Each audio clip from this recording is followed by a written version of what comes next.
তোমরা দেখতে পাচ্ছ এরা সকলেই মাধ্যমিকের স্টুডেন্ট। তো এদের যে পরীক্ষাটা হয়েছিল দ্বিতীয় পর্যায়ক্রমিক যে মূল্যায়ন আগস্ট মাসে হয়েছিল, তো সেই পরীক্ষাটা দিতে যাওয়ার আগে আমি এদেরকে বলেছিলাম যে যারা যারা 40 নম্বরের পরীক্ষায় 37, 38, 39 এবং 40 এই নাম্বারের মধ্যে থাকবে তাদেরকে পুরস্কার দেওয়া হবে। তো আমি সেটা বলেছিলাম এবং অলরেডি আমাদের পুজো শেষ হয়ে পরীক্ষা তো হয়ে গেছে, তার রেজাল্টও পাওয়া হয়ে গেছে এবং তারপরে অলরেডি পুজোটাও চলে গেছে। তো পুজোর পরে এখন টেস্ট পরীক্ষা এসে উপস্থিত। তো এমন অবস্থায় এদেরকে আজকে আমি এদের হাতে পুরস্কার তুলে দিচ্ছি।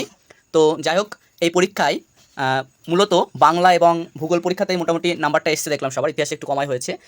তার মধ্যে বাংলা এবং ভূগোলে একজনই আছে যে কিনা এই দুটো সাবজেক্টেই 37+ নাম্বার পেয়েছে। এছাড়াও আর বাকি যারা আছে তার মধ্যে তারা যেমন এই যে এখানে আছে দীপ, এ ভূগোলে কত পেয়েছিস দীপ? ভূগোলে 39। আচ্ছা, অভয় আছে ভূগোলে কত? 39। আর ওইদিকে সায়ন দেখতে পাচ্ছ, সায়ন, তো সায়ন পেয়েছে ভূগোলে কত? 37। তো যাই হোক, আর আমাদের যে প্রথম যে হয়েছে এখানে অমৃতা, অমৃতা কিন্তু বাংলা এবং ভূগোলে উভয় সাবজেক্টেই 37+ পেয়েছে। বাংলায় কত অমৃতা?